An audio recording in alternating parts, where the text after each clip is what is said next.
আজকে আমি আপনাদের সাথে শেয়ার করব আমি 2 ঘন্টার মধ্যে কিভাবে 30 থেকে 40 জনের একটা কেক রেডি করলাম।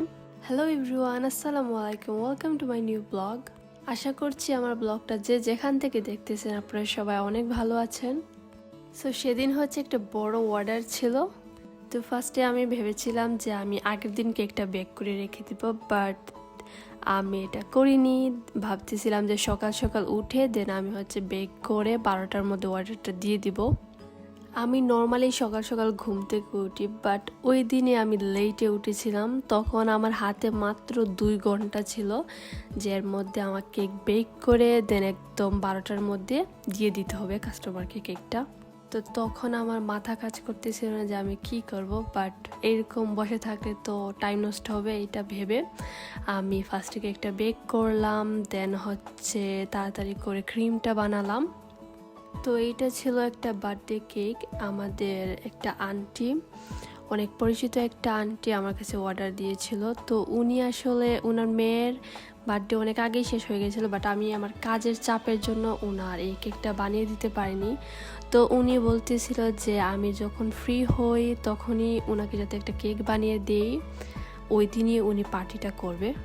তো এইসব নিয়ে আমি অনেক টেনশনে ছিলাম যে আমি টাইম মতো দিতে পারবো কিনা কেকটা। দেন আমি কেকটা বেক করে সাথে সাথেই মোল্ড আউট করে ফেলেছিলাম, কারণ একদমই টাইম ছিল না যে আমি এটাকে ঠান্ডা করব। দেন এটা গরম গরমই কেটে ফেলছিলাম। আর আমার কেক অনেক বেশি সফট হয়, আর গরম কেক কাটলে তো ভেঙে যাওয়ার সম্ভাবনা অনেক বেশি থাকে। এটাও একটা ভয় ছিল যেহেতু ভেঙে যায়, বাট ভেঙে যায়নি। তার উপর আন্টিটা কোনো ডিজাইন আমায় দিয়ে দেয়নি যে আমি ওইরকম বানাবো। উনি বলেছেন যে আমি যেরকমটা চাই ওইরকমটাই যাতে বানিয়ে দেই। তো আমার মাথায় একটাই ছিল, আমি যে ডিজাইনই করি না কেন আমি ব্লু অ্যান্ড পার্পলের মধ্যে রাখবো। দেন আমি তাড়াহুড়া করে এরকমই একটা ডিজাইন করে দেই।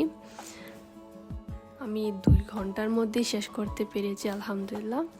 দেন আমরা বের হয়ে যাই পার্টিতে যাওয়ার জন্য। এখানে আমি, আমার আম্মু, আমার ছোট 2 বোন আমরা যাই। দেন গিয়ে দেখলাম আন্টিটা অনেক কিছু রান্না করেছে আমাদের জন্য, সারাদিন অনেক কষ্ট করেছেন। দেন এইখানে হচ্ছে আমি আর আমার বোন একটা ফ্রেন্ড আমরা সব কিছু নিয়ে দিতেছি, কারণ আন্টি একটু অসুস্থ ছিল, এই জন্য আমরাই হাতে হাতে সব কিছু করে দিয়েছিলাম। সব কিছু অনেক সুন্দর হয়েছে মাশাল্লাহ। তো এখানে 30 থেকে 40 জন মানুষ ছিল, তো ওইটা মাথায় রেখে আমি কেকগুলো স্লাইস করেছিলাম। আলহামদুলিল্লাহ সবাই অনেক মজা বলেছে, আমার কেকটা অনেক ভালো হয়, সবাই অনেক পছন্দ করে।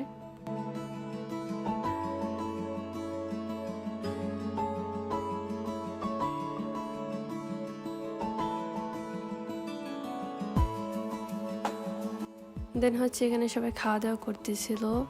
দেন এইটা একটা আমার আন্টি, উনি অনেক ফ্রেন্ডলি আমাদের সবার সাথে, আমাদের সবার অনেক প্রিয় একটা আন্টি।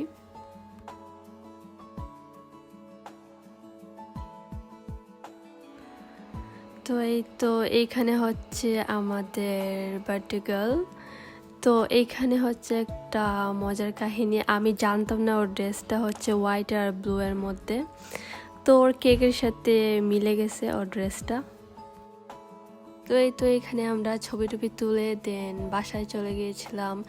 যাওয়ার সময় অনেক বৃষ্টি নেমেছিল, দেন আন্টি একটা ছাতা দিয়ে দেয় আমাদেরকে, হঠাৎ করে বৃষ্টি নেমে গিয়েছিল। এই তো আজকের ব্লগ এইটুকুই ছিল, আশা করি আপনাদের ভালো লেগেছে। ভালো লেগে থাকলে একটা লাইক দিয়ে দিবেন। সবাই ভালো থাকবেন, দেখা হবে অন্য কোনো ব্লগে। আল্লাহ হাফিজ।